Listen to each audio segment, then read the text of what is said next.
Hello, students. I hope you all are fine at home. Student, as you know, we are working from home. That is why we are providing you online classes on behalf of St. Angel's Public School, Bagpat. So, student, today here we go with chapter 1.3 of English main course book of class 7. The title of the chapter is Song of the Brook. Student, actually, this is a poem, and this is a very beautiful poem which was composed by a great English poet, Mr. Alfred Lord Tennyson. So, before starting the poem, let's talk about the poet, Mr. Alfred Lord Tennyson.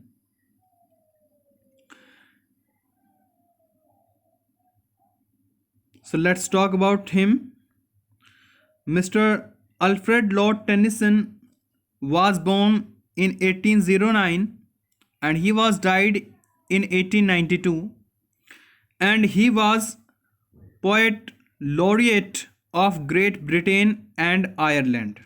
Laureate poet means क्या होता है? पुरस्कार विजेता, या जिसको पदवी मिल जाए कोई, या किसी को अगर कोई इनाम मिल जाता है, जो इनाम याफ्ता होते हैं, यानी कि जो इनाम जीत लेते हैं, तो ये पुरस्कार विजेता एक कवि रहे हैं ऑफ ग्रेट ब्रिटेन के एंड आयरलैंड और आयरलैंड के during much of queen Victorians rain. और ये खासकर किस वक्त के रहे हैं? जब क्वीन रानी विक्टोरिया का वहाँ पर साम्राज्य था, राज्यकाल था। And remains one of the most popular British poets today, और आज के वक्त में भी most of the British poet जितने भी हैं उनमें सभी में काफ़ी प्रसिद्ध कवियों में से एक अल्फ्रेड लॉर्ड टेनिसन को माना जाता है। Student, Alfred Lord Tennyson was born in England. ये इंग्लैंड में पैदा हुए थे। इन लिंकनशायर नाम की एक जगह है जहाँ पर ये पैदा हुए थे। लिंकनशायर नाम की एक जगह है जो इनकी बर्थ प्लेस है। Tennyson was known for short lyrics. Tennyson को ज़्यादातर शॉर्ट लिरिक्स, लघु गीतों के लिए जाना जाता है। सच एज, जैसे कि इन ब्रेक ब्रेक ब्रेक, ये एक पोएम का नाम, इनके लिरिक का नाम है। And the charge of the light brigade, ये भी इनके एक लिखी हुई पोएम है जो बहुत ही खूबसूरत है। A great deal of his poetry was based on classical mythological themes, और उनके ज़्यादातर जो पोएट्री है, ज़्यादातर जो उनकी कविताएं हैं वो आधारित हैं, those are based on classical means क्या होता है? उत्कृष्ट। मिथोलॉजिकल मीन्स ऐतिहासिक, थीम्स मीन्स विषयों पर, यानी कि जो बड़े ही शानदार या उत्कृष्ट या क्लासिकल जो हिस्टोरिकल सब्जेक्ट्स रहे हैं, ये उन पर ज़्यादातर अपनी पोएम्स या अपने जो लिरिक हैं वो राइट करते हैं। Now let's talk about this poem. In the poem song of the brook itself is the speaker. सबसे पहले तो हम ब्रूक के बारे में डिस्कस कर लेते हैं। ब्रूक है क्या? Brook it means a stream, a small stream, एक छोटी धारा। आपने देखा होगा जब whenever you just visit to the hill stations, जब आप पहाड़ी इलाकों में जाते हैं तो आप छोटे छोटे वाटरफॉल्स देखते हैं, वहाँ पर झरने देखते हैं, और वे ज़्यादा बड़े नहीं होते, वो छोटे छोटी धाराएं होती है, स्ट्रीम्स होती हैं। तो वे जहाँ से निकलती हैं, दोज स्मॉल स्ट्रीम्स, वो छोटी नदियाँ कह लो या फिर जो छोटी धाराएं होती है, इन्हीं धाराओं को क्या कहते हैं? ब्रूक भी कहते हैं। Brook is the synonyms of stream, ये स्ट्रीम का ही सिनोनिम है। ओके, तो यहाँ पर जो धारा है उसका पोइट ने नाम रख दिया है ब्रूक, और जो ब्रूक है वो खुद ही स्पीकर है। इट मीन्स यहाँ इस पोएम के अंदर पोएट जो कुछ भी कह रहा है वो एज ए ब्रूक, यानी कि खुद वो धारा बनकर ही कह रहा है, यानी कि जो इट डिस्क्राइब्स इट्स जर्नी वो अपनी जर्नी को, अपनी यात्रा को डिस्क्राइब करती हैं, व्याख्या करती हैं। फ्रॉम द माउंटेन्स, जो पर्वतों से पहाड़ों से शुरू होती है, to when it finally joins a river, और वो कहाँ तक की यात्रा के बारे में बात कर रही है, जहाँ तक वो दूसरी नदी में ज्वाइंट होती है, दूसरी नदी के साथ जुड़ती है, जो मुख्य नदी में जुड़ती है। तो ये अपनी उस यात्रा को डिस्क्राइब करती है। और यहाँ पोएट जो है वो खुद कुछ नहीं कह रहा है, बल्कि वो जो कुछ भी कह रहा है वो किसके माध्यम से कह रहा है, किसके मीडियम से कह रहा है, ब्रूक, उस छोटी नदी के माध्यम से कह रहा है, उस धारा के माध्यम से कह रहा है, स्ट्रीम के माध्यम से कह रहा है। Tennyson makes the brook seem almost alive. Tennyson ने क्या किया है, ब्रूक को यानी कि इस नदी को क्या किया है, ऑलमोस्ट अलाइव दिखाया है, यानी कि बिल्कुल जिंदा। अलाइव मीन्स क्या होता है, जीवित। यानी कि यहाँ पर एक पोएटिक डिवाइस इस्तेमाल हुई है जिसे हम पर्सोनिफिकेशन बोलते हैं। पर्सोनिफिकेशन मीन्स मानवीकरण। ये एक पोएटिक डिवाइस है। In grammatical language we call it figure of speech, यानी कि अलंकार। हिंदी में भी आपने सुना होगा भाषीय अलंकार जो होते हैं, यानी कि भाषा को अलंकृत करने के लिए जिन शब्दों का, जिन मेथड्स का इस्तेमाल करते हैं उन्हें क्या कहते हैं, अलंकार कहते हैं।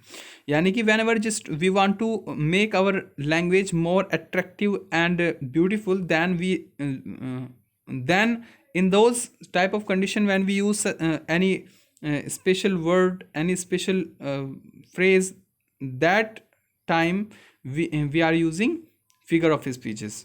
तो यहाँ पर जो फिगर ऑफ स्पीच यूज़ की गई है पूरे चैप्टर के अंदर वो है पर्सनिफिकेशन। इसके साथ साथ और भी पोएटिक डिवाइसेस इसके अंदर यूज़ की गई है, लेकिन मोस्टली जो यूज़ की गई है वो है पर्सनिफिकेशन, यानी कि मानवीकरण।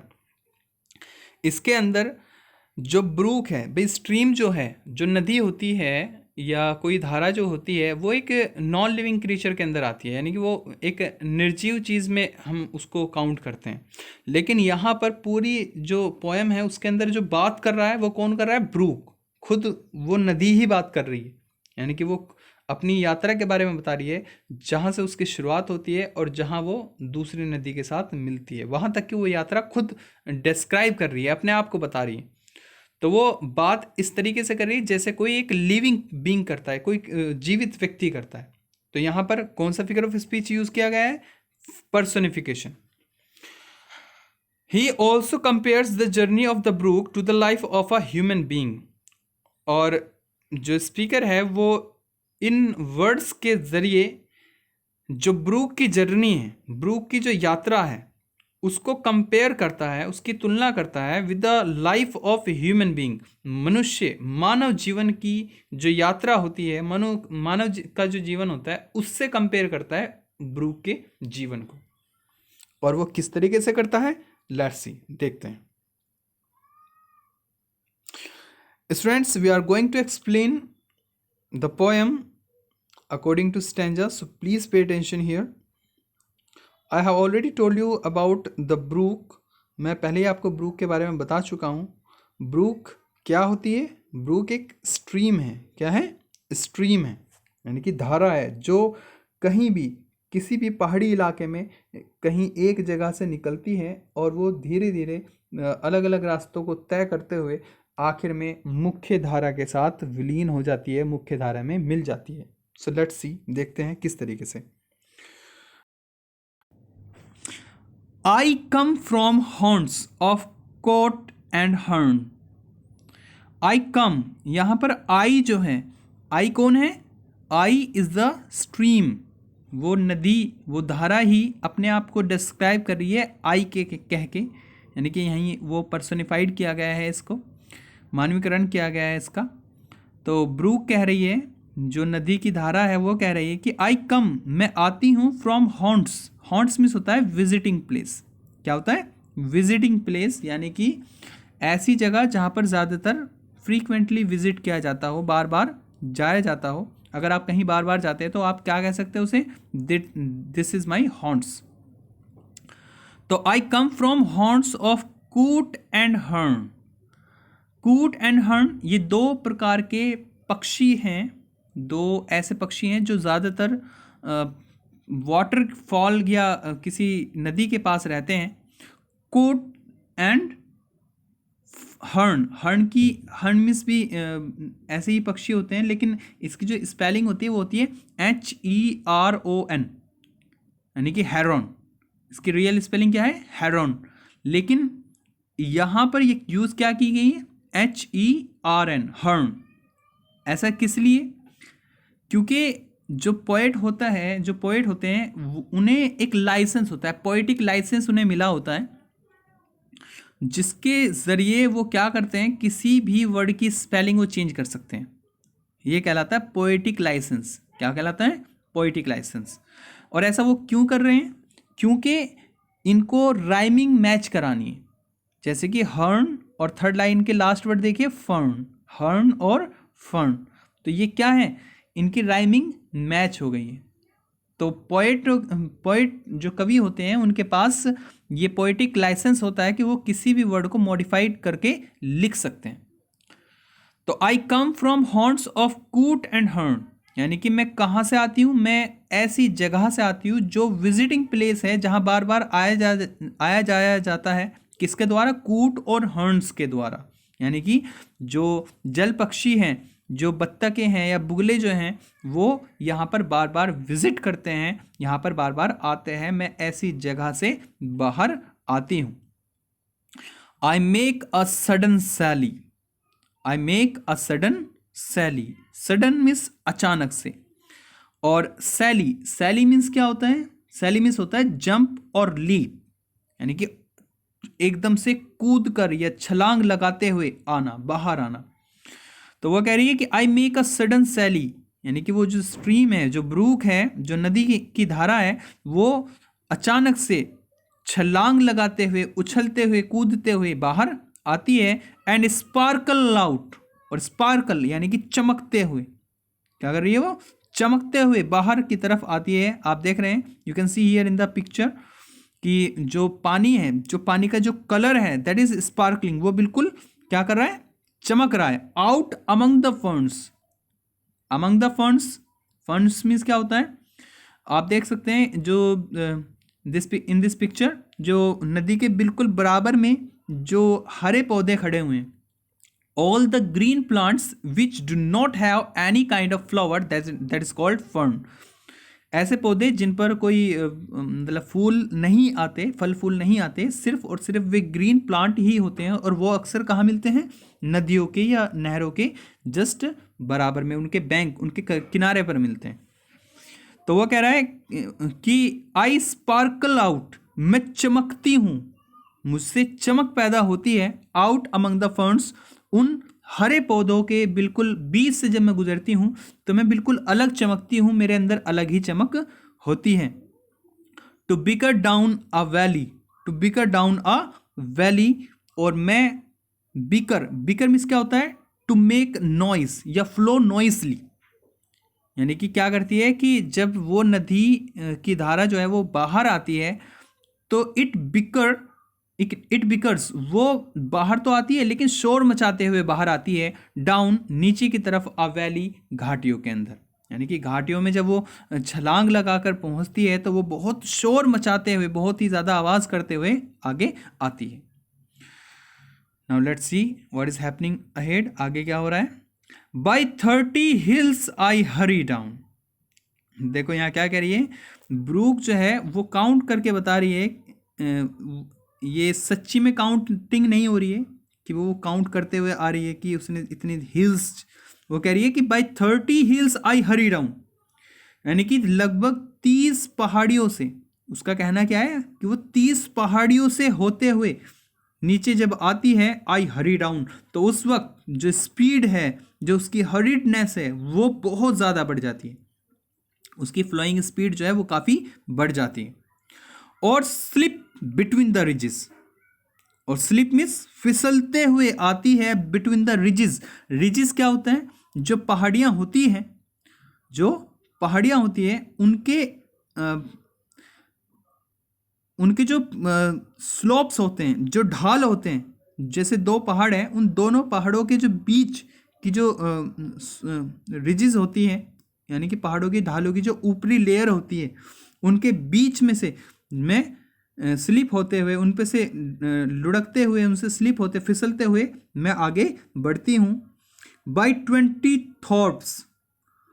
थॉप्स क्या है? Thorps is a old English word which was used to use for villages. ये एक ओल्ड पोएम में यूज़ किया जाने वाला वर्ड था जिसका मीन्स होता है विलेज यानी कि गांव। तो वो कह रही है बाई 20 थॉट, मैं 20 गांव को पार करते हुए आगे बढ़ती हूँ। देखो वो पहले बात कर रही है पहाड़ियों की, वो कितनी पहाड़ियाँ पार करके निकलती है? 30, लगभग 30 पहाड़ियों को वो पार करके आगे बढ़ती है बहुत तेज़ी के साथ। जब उसकी स्पीड बढ़ जाती है और पहाड़ी ढालों के बीच में से होते हुए वो आगे बढ़ जाती है। और उसके बाद क्या कह रही है वो कि बाई 20 थॉट्स यानी कि लगभग 20 गांव वो पार करती है, 20 गांवों से होकर गुजरती है। अ लिटिल टाउन, और फिर छोटे मोटे शहर जो होते हैं उनसे भी वो गुजरती है। यहाँ पर काउंटिंग जो है वो रियल काउंटिंग नहीं है कि वो वास्तव में 30 पहाड़ियों से ही होकर गुजर रही है या 20 गांवों से होकर गुजर रही है। ये उसका एक अंदाज़ा है। वो कह रही है कि हाँ, मैं इतने बहुत सारे गांवों और बहुत सारी पहाड़ियों से होकर गुजरती हूँ और कुछ शहरों से भी होकर गुजरती हूँ। So it was only gas. वो केवल अंदाज़ा लगा रही है कि वो लगभग 30 पहाड़ियों को पार कर चुकी है और पहाड़ियों के ढाल के बीच में से होते हुए वो उसने लगभग 20 गांवों को पार कर लिया है। 20 थॉप्स यानी कि 20 विलेजेस वो पार कर चुकी हैं एंड अ लिटिल टाउन, और वो शहरों से गुजरते हुए आगे बढ़ रही है। और आगे क्या कर रही है वो? And half A hundred. And half A hundred means क्या है? यानी कि 100 के हाफ कितने होते हैं? 50। तो वह कह रही है 50 ब्रिजेस उसने पार कितने कर लिए हैं? 50 ब्रिजेस भी वो पार कर चुकी है, यानी कि 50 ब्रिज यानी कि 50 पुल भी वो पार कर चुकी है। तो यार जो काउंटिंग है वो कंफर्म काउंटिंग नहीं है, वो सिर्फ और सिर्फ एक गैस है। वो एक सिर्फ इमेजिन कर रही है कि मैं बहुत सारे पहाड़, बहुत सारे गांव, बहुत सारे शहर, बहुत सारे पुलों को पार करते हुए आगे बढ़ गई हूँ। So student, this was stanza second, first and second of this poem, and the rhyming scheme of this poem is A B A B। A B A B means क्योंकि जो फर्स्ट और थर्ड लाइन है those are rhyming with each other, just like in stanza first hern and fern. Hern and fern are the rhyming words. And इसी में stanza one में जो second और fourth line है sally and valley, sally and valley both are rhyming with each other.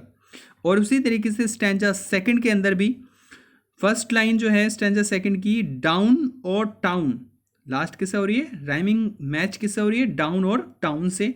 और इसी की जो सेकंड स्टैंजा की सेकंड लाइन और फोर्थ लाइन जो है रिजेस और ब्रिजेस, रिजेस और bridges. So student, this was the end of part 1 of this beautiful poem. We will discuss about the rest of the poem in the upcoming video. We will meet you with the second part of this chapter in the next video. It is the end of first part. So I hope you would be fine. So I advise stay at home, be safe. Thank you. Have a nice day.